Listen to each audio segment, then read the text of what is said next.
உறவுகளுக்கு வணக்கம். நிறைய பேர் என்ன கட்சியிலேருந்து வெளியே போனவங்கள மட்டும் கூப்பிட்டு நேர்காணல் பண்ணுறீங்கன்றதை கேட்குறீங்க. வேறு வழி இல்லை. ஏன்னா கட்சியில் இருக்கவங்க வர்றதுக்கு மறுக்கிறாங்க. அதனால் நம்ம ஒன்றும் பண்ண முடியாத சூழலில் இருக்கோம். ஆனால் கட்சியிலேருந்து வெளியில் போனவங்களை கூப்பிடுறதுக்கான காரணம் அவங்களுடைய உண்மை முகம் வெளியே தெரியப்படுத்தணுன்றதுக்காக தான். இப்போ அடுத்த கட்டமாக 2வது முறையாக நம்மளுடைய வெற்றிக்குமரன் நம்மோடு இருக்கிறார்.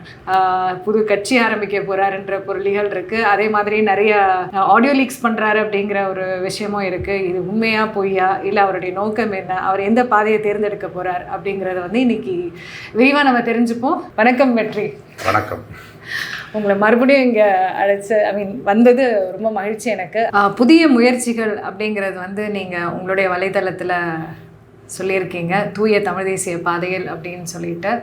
அப்போ அந்த தூய தமிழ் தேசிய பாதையில் கிளம்புற நேரத்தில் பல பேர் சில அவதூறுகளையும் வைக்கிறாங்க. ஒன்று கட்சியை உடைக்கிறீங்க அப்படின்றது, 2வது இப்போது நடந்துகிட்ருக்க அந்த ஆடியோ லீக்ஸ் எல்லாம் இருக்குது பாருங்கள், சூர்யா லீக்ஸுன்ற ஒரு விஷயத்துக்கு நீங்கள் உதவுறீங்க அப்படின்னு. இதை பற்றி எனக்கு உங்ககிட்ட பேசணும். ஒவ்வொன்றா பேசுவோம். இதில் நான் உங்ககிட்ட ஒரு கேள்வி கேட்குறேன். இப்போ நான் ஒரு தமிழ் தேசிய அரசியல் செய்யணும்னு சொல்லிட்டு வந்தேன். எனக்கு வேறு அரசியல் வாதி ஆகணும், ஏற்கனவே அரசியல் பின்புலம் பெருசாக இருந்துச்சு, அந்த குடும்பத்தில் வந்தேன். அப்படிலாம் இல்லை. ஏற்கனவே சென்ற முறை உங்களுடைய பேட்டியிலே நான் சொல்லியிருக்கேன், நான் ஒரு இந்த ஈழ விடுதலை போரில் நடந்த இந்த துயரத்தில் நம்ம ஒரு விபத்தாக தான் இந்த அரசியலுக்குள்ளே வந்தேன்னு சொன்னேன். அப்படி எந்த விதமான பின்புலம் இல்லாமல் ஒரு நல்ல அரசியல் செயல் வந்த நான், ஒரு தமிழ் தேசிய அரசியல் செயல் வந்த நான், என் மனசாட்சிக்கு உட்பட்டு நான் எந்த தவறும் செய்யலை. நான் இந்த கட்சிக்கு, அதனுடைய தலைமை ஒருங்கிணைப்பாளர் சீமான் அவர்களுக்கு நான் உண்மையாக இருந்திருக்கேன். இன்னும் சொல்லப்போனால் விசுவாசமாக இருந்திருக்கேன். கொள்கை கோட்பாட்டுக்கு எந்த இடத்துலையும் முரணாக இருந்ததில்லை. நான் என் மனசாட்சிக்கு உட்பட்டு சொல்கிறேன். ஒவ்வொருத்தவங்களுடைய பார்வைக்கு நான் பேச முடியாது, அவங்களுடைய பாயிண்ட் ஆஃப் வியூவில் நான் பேச முடியாது. என்னுடைய பாயிண்ட் ஆஃப் வியூவில் சொல்கிறேன். நான் என் மனசாட்சிக்கு உட்பட்டு பேசுகிறேன். நான் ரொம்ப சரியாக இருந்திருக்கேன். இப்போ வரைக்கும் நான் சரியாக இருக்கேன். நான் இப்போது கட்சியிலேருந்து விலக்கப்பட்டுட்டேன். இப்போ நான் என்ன செய்ய சொல்லுங்கள், நீங்கள் சொல்லுங்கள். இப்போ நான் என்ன செய்யணும்? அமைதியாக இருக்கணும்னு எல்லாரும் எதிர்பார்க்குறாங்க. எதுக்கு அமைதியாக இருக்கணும்? எனக்கும் நான் ஒரு தவறு செய்திருந்தேன்னா நான் அந்த தவறை உணர்ந்து, ஆமாம் நம்ம செய்த தவறு, அண்ணன் சரியாக கட்சியை கட்டமைச்சு கொண்டு போயிட்டுருக்காரு, வளர்ச்சி பாதையில் கொண்டு போயிட்டுருக்காரு, நம்ம அமைதியாக இருப்போம்னு இருக்கலாம். ரெண்டுமே இல்லையே. நான் தவறும் செய்யலை, நான் சரியாக இருக்கேன். அவரும் இது சரியாக கொண்டு போகலை, தவறாக கொண்டு போயிட்டுருக்காரு. அப்படிங்கிறப்ப நான் எப்படி அமைதியாக இருக்க முடியும்? அது ஒரு சுயநலமாயிடாதாருன்னு. நான் ஒரு சமூக ஒரு விடுதலைக்காக, ஒரு இன விடுதலைக்காக ஒரு அரசியல் செய்ய வந்த நான் அமைதியாக இருந்து நான் என்னுடைய குடும்பம், என்னுடைய பிழைப்புன்னு போயிட்டாலே அதுவே ஒரு மிகப்பெரிய சுயநலம் இருக்குது. இவ்வளோ நாள் நான் சமூக தளத்தில் இயங்கிக்கிட்டு இவ்வளோ வேலைகள் செஞ்சது பின்னாடி நான் அமைதியாக இருன்னு சொல்கிறதே ஒரு விதமான அடக்குமுறை இல்லையா? நாம் தமிழர் கட்சியில் நான் உண்மையாக பயணித்தேன், ரொம்ப நேர்மையாக பயணித்தேன், சரியாக பயணித்தேன். இப்போது நிறைய பேருக்கு ஒரு கேள்வி இருக்குது. அதாவது நீங்கள் பல பேரை வளர விடாமல் பண்ணீங்க, பல பேர் வெளியேறும்போது நீங்கள் கேள்வி கேட்கலை, இந்த மாதிரியான ஒரு பார்வையெல்லாம் இருக்குது.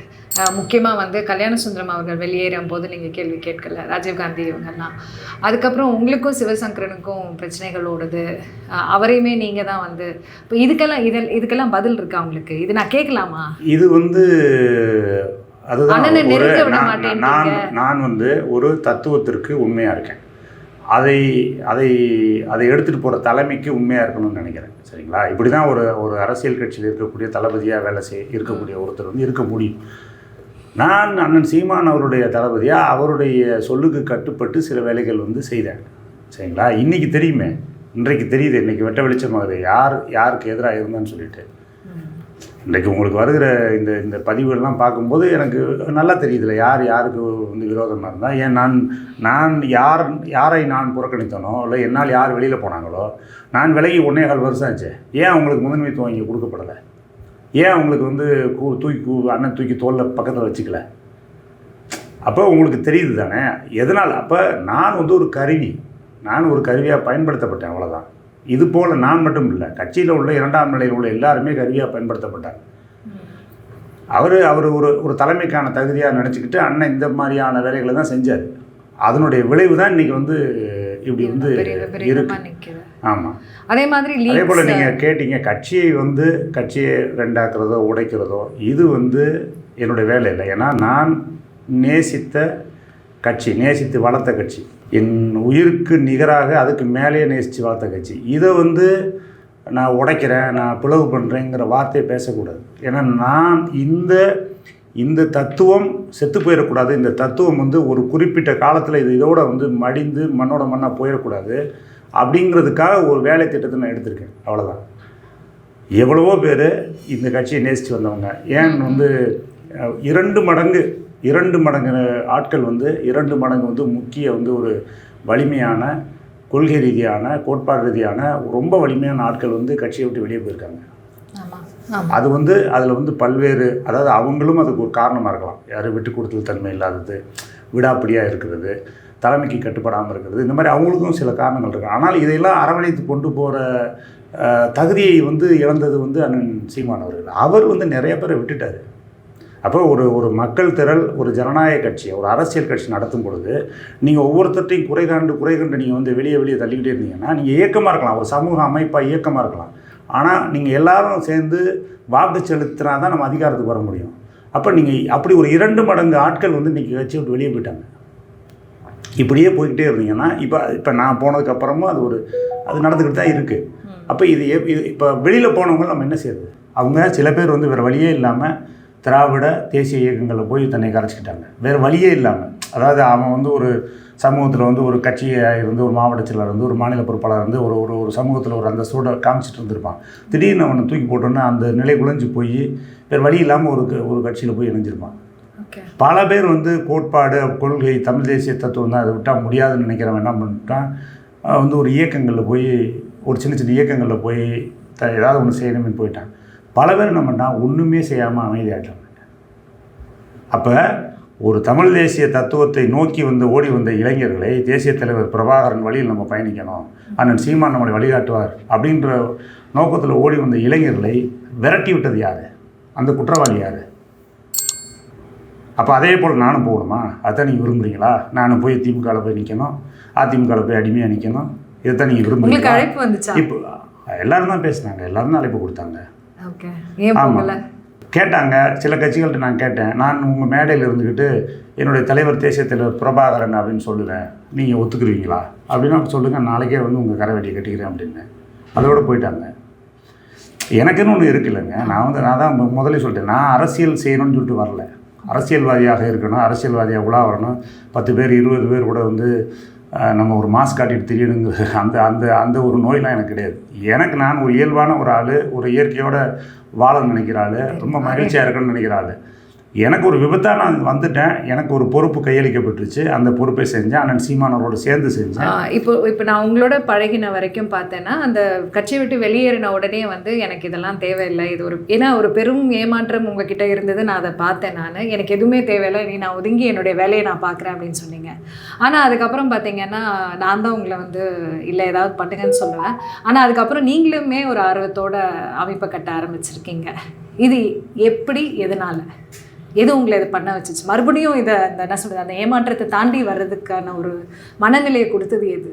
ஒரு சாரார் வந்து இந்த என்னுடைய நீக்கத்துக்கு பிறகு ஒரு சாரார் வந்து நீங்கள் அப்படியே ஒதுங்கிடக்கூடாது, நீங்கள் ஏதாவது செய்யணும், அரசியலாக நில்லுங்க, ஏதாவது ஒரு கட்சியில் நின்று செய்யுங்க, இல்லாட்டி ஒரு இயக்கமாகுங்க அப்படின்லாம் வந்து நிறையா பேசினாங்க. ஏதாவது செய்யலாமே. ஏகப்பட்ட பேர் ஏற்கனவே நீக்கப்பட்ட போது அவங்கவுங்க வேறு கட்சியில் போய் சேர்ந்துக்கிட்டாங்க, அவங்கவுங்க வந்து வேறு இயக்கத்தில் போய் சேர்ந்துக்கிட்டாங்க, சில பேர் ஒன்றுலாம் போயிட்டாங்க.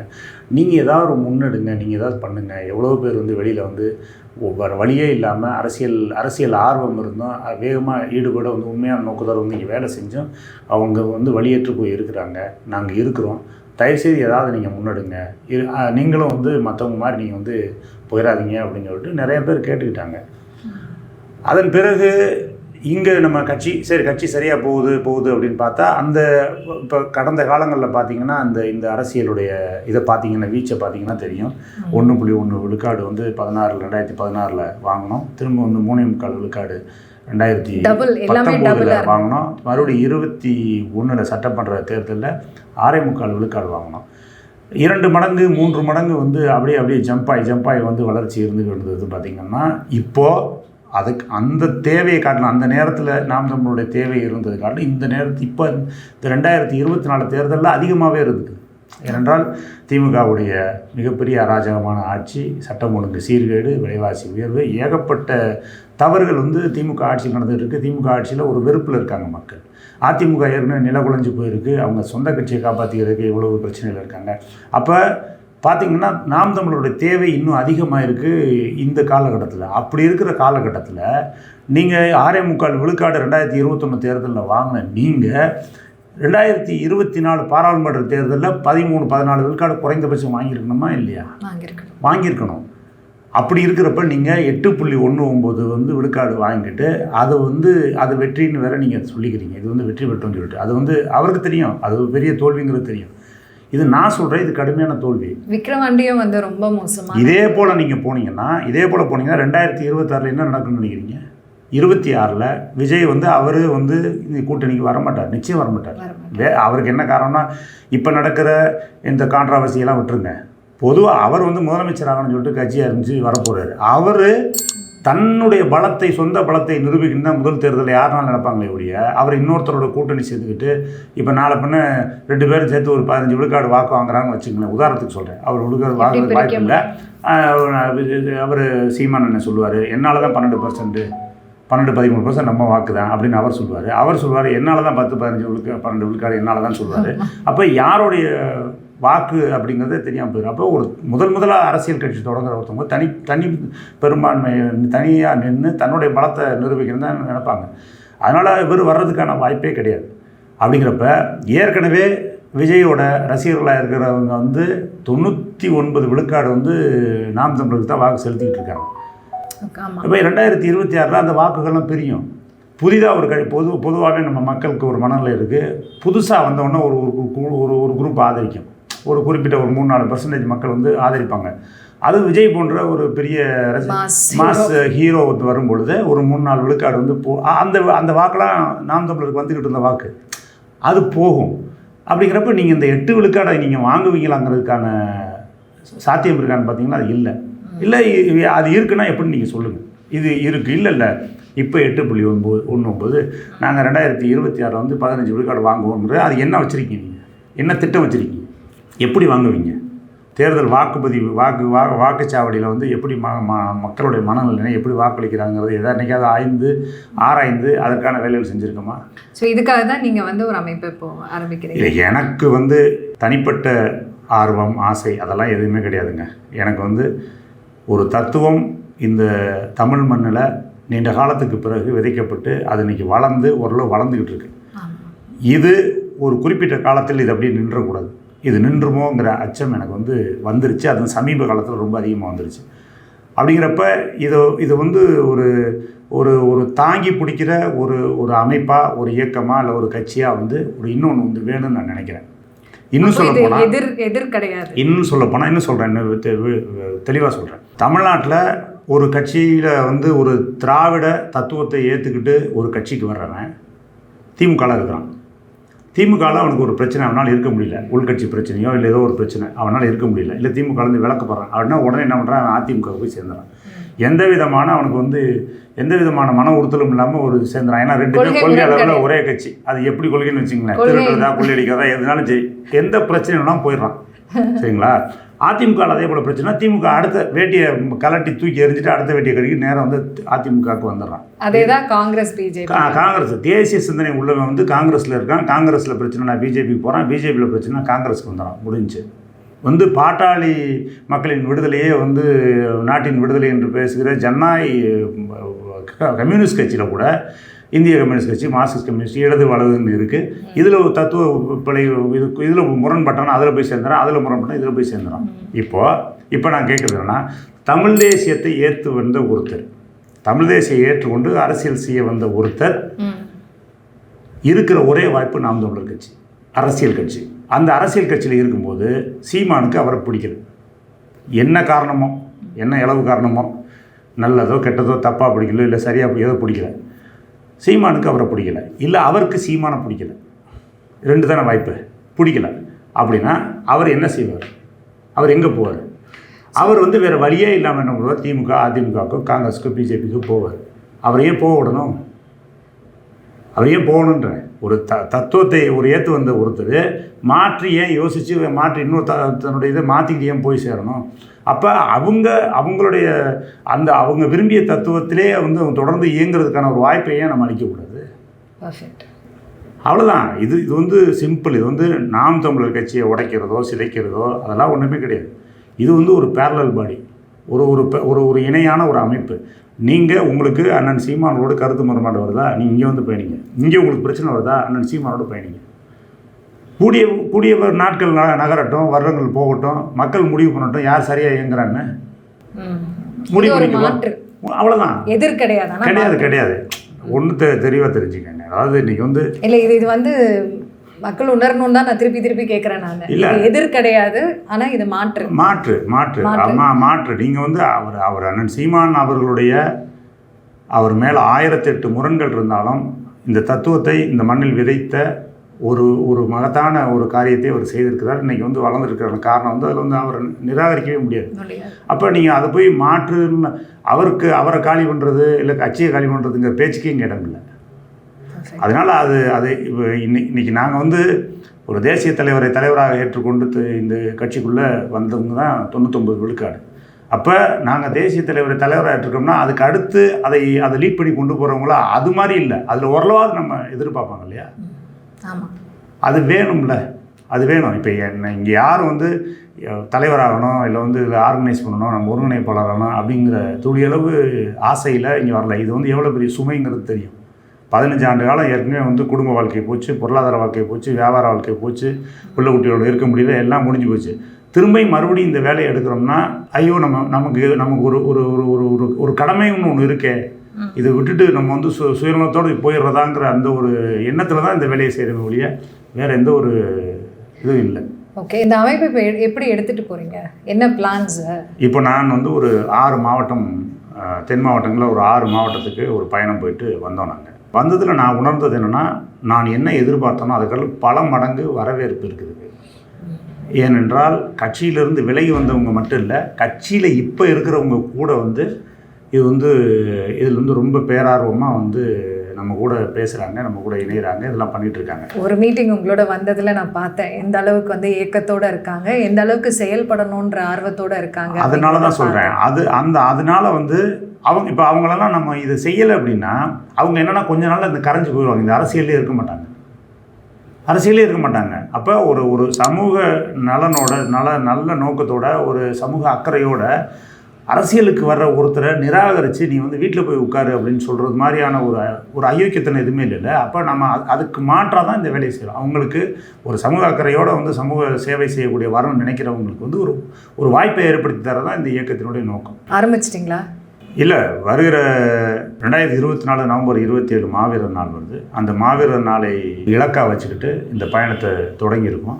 அந்த மாவீரர் நாளில் வந்து எல்லாரும் வந்து ஒற்றை கருத்துள்ள எல்லோரும் வந்து ஒரு இடத்துல கூடுவோம், மாவீரர்களுக்கு வந்து வீரவணக்கம் செலுத்துவோம் அப்படிங்கிற அடிப்படையில் தொடங்கியிருக்கோம். இப்போ தான் போய்கிட்டுருக்கு. இப்போ தான் ஆரம்பிச்சிருக்குன்னா பயணம் ஆரம்பிச்சிருக்கு. கருத்துக்களை கேட்டுட்ருக்கோம். யாரெல்லாம் வர்றாங்களோ அவங்களோட சேர்ந்து செய்வோம். யார் வரலாம்? உங்களோட தேசிய தலைவராக ஏற்றிருக்கிற தமிழ் தேசிய அரசியல் இந்த மண்ணில் நிலை பெறணும், அதிகாரத்தை கைப்பற்றணும், ஒரு தூய தமிழ் தேசியம் இந்த மண்ணில் மலரணும்னு நினைக்கிற எல்லோரும் வரலாம்.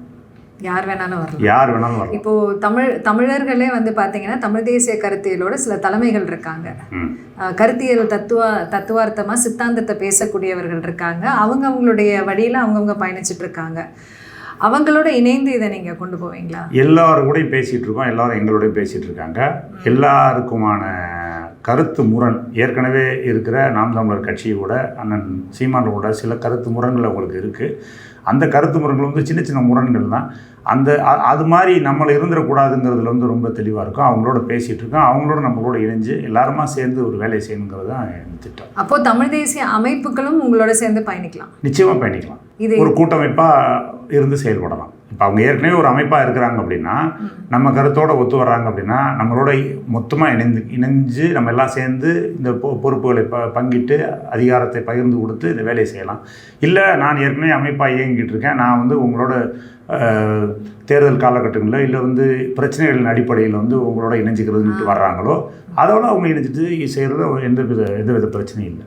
அப்போ உங்களுடைய அமைப்பினுடைய நோக்கம் வந்து எல்லா தமிழர்களையும் ஒன்றிணைக்கிறது, ஆமாம், தமிழர் நலன் சார்ந்தவர்களையும் ஒன்றிணைக்கிறது. நிச்சயம். இங்கே இனம் மதம் சாதி வேறுபாடு எதுவுமே கிடையாது. இல்லை அது எப்போவுமே வந்து கிடையாது. அது தமிழர்களுக்கு அது கிடையாது. கிடையாது இல்லையா, அது கிடையாது இல்லையா. அதனால இனம் மதம் சாதி கிதி அதெல்லாம் வந்து கிடையாது. இப்போ அண்ணன் சீமான் உங்களை கூப்பிடுறான்னு வச்சுக்கோங்க, வாங்க நம்ம ஒன்றா பயணிக்கலான்னு. ஒரு 5-6 கேள்வி இருக்குது, அதில் நீங்கள் பதில் சொல்லுங்கள்.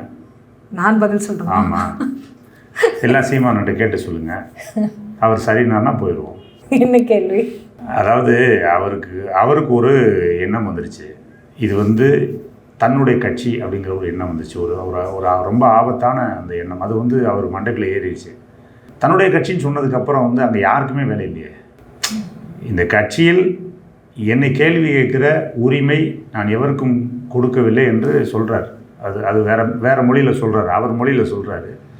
ஆனால் நான் அதுக்கு பின்னாடி உள்ள அந்த அந்த அந்த வார்த்தைகளுக்கு பின்னாடி எவ்வளவு வலியான வார்த்தை தெரியுமா? அது எவ்வளவு அரசியலாக வந்து எவ்வளவு மோசமான வார்த்தை தெரியுமா? அது மற்றதெல்லாம் விடுங்க, தனிப்பட்ட ஒவ்வொருத்தருக்கும் வந்து அவர் பேசியிருக்காரு, பேசலை, அவர் இந்த பழக்கம் இருக்குது, அந்த பழக்கம் இல்லை, அதெல்லாம் விட்டுருங்க. அதெல்லாம் வந்து இருக்குது இல்லைங்கிறது அதுக்குள்ளே வரல.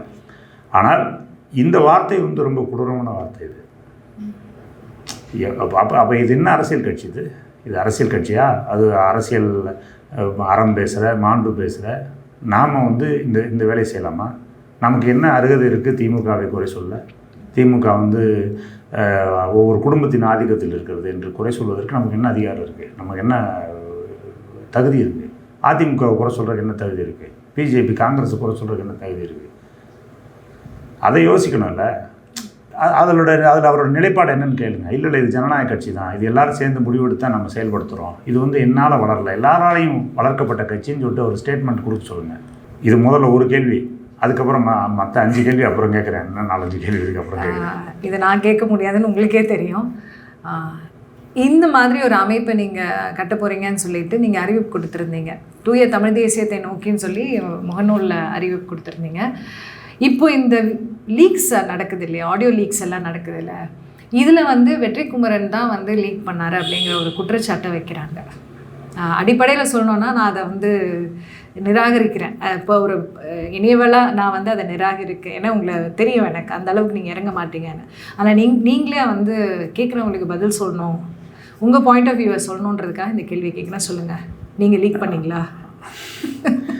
அதாவது முதல்ல வந்து இது ரொம்ப ஒரு அயோக்கியத்தனமான, அதே மாதிரி புகழையும் சேர்த்து வந்து அதுதான் சொல்கிறேன். இது வந்து ரொம்ப ஒரு அயோக்கியத்தனமான ஒரு ஈனத்தனமான செயல்னு நான் நினைக்கிறேன். இந்த விஷயங்கள் வந்து கட்சியில் என்னை யாருன்னே தெரியாதவங்க பேசலாம், இல்லை தெரிஞ்சவங்க இந்த நேரத்தில் இப்போ நான் வந்து ஒரு அமைப்பாக நம்ம வந்து இது கட்டமைப்போம் அப்படின்னு சொல்கிறதுக்கு அப்புறம் தான் இந்த இந்த இந்த பயணத்துக்கு அப்புறம் தான் இந்த குற்றச்சாட்டு என் மேலே வருது. ஏன்னா இதுக்கு முன்னாடியே லீக்லாம் ஆயிருக்கு. இதுக்கு முன்னாடியே வந்து இப்போ இந்த 4-5 வாய்ஸ் வர்றதுக்கு முன்னாடி இருக்கு. அப்போ சொல்லாதவங்க இப்போ இதை சொல்கிறதுக்கு நோக்கம் என்ன அப்படிங்கிறத நீங்கள் யோசிச்சு பார்க்கணும். ரெண்டாவது, எந்த காலகட்டத்துலேயும் சரி நான் வந்து ஒரு பதிவு பண்ணுறது இல்லை மற்றவங்க பதிவு பண்ணுறது போட்டு காமிக்கிறது வந்து இருந்ததே இல்லைங்கிறது வந்து அண்ணன் சீமான் அவர்களுக்கு தெரியும். என்னைக்காவது ஒரு நாளைக்கு அவருக்கு நான் போட்டு காமிச்சிருக்கணும்ல, அண்ணா இவன் என்கிட்ட பேசும்போது இங்கே பாருங்கண்ணே இப்படி பேசிட்டானே அப்படின்னு என்னைக்காவது போட்டு காமிச்சிருக்கணும்ல, அவரை சொல்ல சொல்லுங்கள். இந்த பழக்கமே ரொம்ப வந்து ஒரு அருவருக்கத்தக்க பழக்கமாக நான் பார்ப்பேன். இந்த வேலை செஞ்சு தான் நான் வந்து இதை செய்யணுங்கிறது கிடையாது. அப்படி நான் பண்ணுறதா இருந்துச்சுன்னா எவ்வளோ விஷயங்கள் இருக்குது. நான் வந்து இதை சொல்ல தேவை, இது வந்து ரெக்கார்ட் போட தேவையில்லை. நான் பேசினாவே போதுமே, அவ்வளோ விஷயங்கள் நான் பேசலாமே. அது கிடையாது. அது இன்றைய காலகட்டத்தில் இந்த பிரச்சனைகளை சமாளிக்க முடியாமல் திசை திருப்பி விட்டு ஒரு பக்கம் வந்து மடைமாற்றி விட்டு பண்ணுறதுக்கான முயற்சி எடுத்துகிட்டு இருக்காங்க. அவங்களுக்கு நான் சொல்லிக்கிறதுலாம் வந்து ஒன்று தான். இது வந்து வேறு ஏதாவது ரூட் இருந்தால் பாருங்கள், நம்மளை காலி பண்ண நினச்சா இது சாத்தியப்படாது.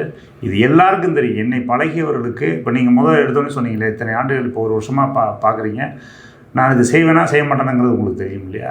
அதே போல் தான் என்னை நெருங்கி பழகிறவர்களுக்கு தெரியும் இந்த வேலையை செய்வோமா செய்ய மாட்டாங்க. அப்படிலாம் இல்லை. அப்படி காலி பண்ணுற அப்படி செய்கிற ஆட்களை தான் பக்கத்தில் வச்சுருக்காரு. இல்லை இப்போ இந்த ஒரு வருட பயணத்திலே வந்து நானே எதுவுமே பார்த்ததில்லை. இந்த மாதிரி நீங்கள் எதுவும் காமிச்சு அத்தை இன்னொன்று நமக்கு தெரியும் ஆளோட பழகும் போதே வந்து இவங்க புரணி பேசுகிறவங்களா இல்லை வந்து தேவையில்லாத விஷயங்களை சொல்கிறவங்களா நமக்கு தெரியும். பட் என்ன பண்ணுறது, நம்மளுடைய தமிழ் மக்களிடையே இந்த மாதிரி ஒரு சிக்கலான ஒரு மனப்போக்கை கொண்டு வர்றது வந்து ஆக்சுவலாக திராவிடம்ங்கிறது ஆரியம்ங்கிறது இவங்களுக்கு என் பிரச்சனையே என்ன தெரியுமா, என் பிரச்சனையை நேருக்கு நேர் கேட்குறது தான். என் பிரச்சனையே வந்து எனக்கும் சீமானுக்கான வந்து கருத்து முரண்களே எங்கே வருது அப்படின்னா, ரொம்ப கடுங்கோபமாக நான் வந்து தவறை சுட்டி காட்டி பேசியிருக்கேன். என்கிட்ட வேணாம் அப்படி பேசக்கூடாது, என்கிட்ட ஏன் அப்படி பேசுகிறான் அப்படின்னு வந்து இவர் வந்து புகழ்கிட்ட அந்த நெல்லை சிவகுமார்லாம் வருத்தப்பட்டு பேசியிருக்காரு. நான் வந்து தப்பு தானே, தப்புன்னு ஒத்துக்கிறீங்கல்ல, அப்போ நீங்கள் உடனடியாக நடவடிக்கை எடுங்க, இல்லை ஒரு இது மாற்றுங்க அப்படின்னு நான் சொல்கிறேன்னு வச்சுக்கோங்களேன். அது வந்து ரொம்ப ஸ்ட்ராங்காக நான் வந்து நிற்பேன். இதை வந்து பதிவு பண்ணி போட்டு காமிக்கிறது, இங்கே பாருங்கள் உங்களை பற்றி இப்படி பேசியிருக்கான், இங்கே பாருங்கள் கட்சிக்கு எதிராக பேசியிருக்கான் அப்படிங்கிறதே இல்லை. அவன் பேசியிருக்கான் பண்ணியிருக்கான் அப்படிங்கிறது வந்து கேள்விப்பட்டோம், இல்லை வந்து அதை வந்து விசாரித்து வந்து உண்மைன்னு வந்து அவர்கிட்ட ப்ரூவ் பண்ணிட்டோம்னா அதை நான் கேட்பேன், இந்த உரிமையோடு கேட்பேன். அதை நேருக்கு நேராக பேசியிருக்கேனே ஒழிய அண்ணன் கூட ஒரு எங்கிட்ட வந்து அப்படி பேசலாமா, எனக்கு அந்த நீண்ட நாள் பழகிய அண்ணன் நம்ம வந்து அவருக்கு நமக்குமான வந்து இடைவெளிங்கிறதே இல்லை அப்படிங்கிற நம்பிக்கையில் நம்ம அவர்கிட்ட கோவப்படுவோம். ஒரு வீட்டுக்குள்ளே அண்ணன் தம்பி எப்படி கோவப்படுவோம், ஒரு நிமிஷம் கோவப்படுவோம், அடுத்த நிமிஷம் சரியாகி சமாதானமாகி அடுத்த விஷயத்துக்கு போயிடுவோம், இப்படி தானே இருப்போம். அப்படி தான், அதுதான் எனக்கு எதிரே ஒழிய இந்த மாதிரி வேலை நான் என்றைக்குமே செஞ்சதில்லை, என் வாழ்நாள் முழுக்க அதை செய்ய மாட்டேன். இறுதியான கேள்வி, இந்த அமைப்புக்கு தலைமை யார்? தலைமை அப்படிங்கிறது அது வந்து ஒரு பெரிய வந்து முள் கிரீடத்தை சுமக்கிற வேலை. நவம்பர் 27 மாவீரர் நாள் வரைக்குமான ஒரு ஒருங்கிணைப்பு வேலைகள் தான் எல்லோரும் சேர்ந்து செஞ்சிட்ருக்கோம். இதில் பல்வேறு ஆளுமைகள் உள்ளே வர்றதுக்கு பேசிகிட்டு இருக்காங்க. இப்போயே சில பேர் எங்க கூட பயணிக்கிறாங்க. அது காலம் நேரம் வரும்பொழுது அதை நீங்களே பார்ப்பீங்க. அதனால் அதையெல்லாம் வந்து அது பின்பு முடிவு பண்ண வேண்டியது. தனியாக வந்து ஒரு இயக்கம் கட்டி ஒரு கட்சி கட்டி கொண்டு போகிறோமா, இல்லை வேறு ஏதாவது நம்ம வந்து அமைப்புகளை இணைச்சிக்கிட்டு எல்லாரும் சேர்ந்து பயணிக்க போகிறோமா, இல்லை வந்து எப்படி வந்து யார் தலைவர், இது யார் பொதுச் செயலாளர், இதெல்லாம் வந்து இப்போதைக்கு இல்லை. ஒரு ஜனநாயக அமைப்பு யார் பெரும்பான்மை மக்கள் யாரை விரும்புகிறாங்களோ அவங்கள வந்து அந்த தலைமை பொறுப்பில் உட்கார வைக்கிறது, அதுக்கு அடுத்தடுத்த பொறுப்புகளை வந்து உட்கார வைக்கிறது தான். அதான் நான் தமிழரில் என்னென்ன தவறுகள் நாம் பார்த்தோமோ அந்த எந்த தவறும் இல்லாத ஒரு அமைப்பாக தமிழ் தேசிய அமைப்பாக கொண்டு வரணுங்கிறது எங்களுடைய விருப்பம். அதை நோக்கி தான் பயணிச்சுட்ருக்கோம். இதுவும் வந்து இனத்தின் விடுதலை தான் இலக்கு. சத்தியமாக, நிச்சயமாக, உறுதியாக. உங்களுடைய அமைப்பில் இணைய விரும்புபவர்கள் எப்படி இணையலாம்? இந்த அமைப்பில், இந்த இயக்கத்தில் சேர்ந்து தொடர்ந்து தமிழ் தேசிய பணி ஆற்ற விரும்புகின்றவர்கள் அவங்களுக்கான ஒரு வாட்ஸ்அப் லிங்க் வந்து ஒன்று தயார் பண்ணியிருக்கோம். அந்த லிங்க்கில் உங்களுடைய தொடர்பெண், உங்களுடைய பேர், நீங்கள் எந்த மாவட்டம் எந்த தொகுதியை சார்ந்தவருங்கிறது மட்டும் முதல் கட்டமாக நீங்கள் வந்து அதில் என்ட்ரி பண்ணிட்டீங்கன்னா போதும். அதுக்கான ரெக்கார்ட்ஸ் ஃபுல்லாக வந்து நமக்கு வந்து டாக்குமெண்ட்டாக வந்துடும். அதன் பிறகு உங்களை தொடர்பு கொண்டு உங்களை மற்ற விவரங்கள் வாங்கிடுவோம். அந்த லிங்க்கை இப்போ நான் உங்கள்கிட்ட தர்றேன். இந்த வீடியோவில் நீங்கள் அதை இணைச்சிருக்கேன். மகிழ்ச்சி, நன்றி, வாழ்த்துக்கள். சிறப்பாக வந்து அதாவது எனக்கு எப்போவுமே ஒரு பெருத்த ஆசை என்ன அப்படின்னா, தமிழர்கள் அதுவும் தமிழ் தலைமைகள் நிறைய இருக்குது, எல்லாருமே ஒன்றிணைச்சு பயணிக்கணும். அப்படி பயணிக்கும் போது தான் தமிழ் தேசிய கனவு வந்து வெற்றிப்படும். அப்படிங்கிறதுனால வெற்றியாகிய உங்களுக்கு பெரிய வாழ்த்துக்கள் சொல்கிறேன். இந்த பயணம் வந்து உண்மையிலேயே அவசியமானது, அழகானது. மகிழ்ச்சி. உங்களை போன்ற ஊடகவியலாளர் எங்களோடு இணைந்து எங்களுடைய இந்த பணிக்கு வந்து மேலும் வலு சேர்க்கணும்னு கேட்டுக்கிறேன். கண்டிப்பாக. நன்றி. கண்டிப்பாக நன்றி.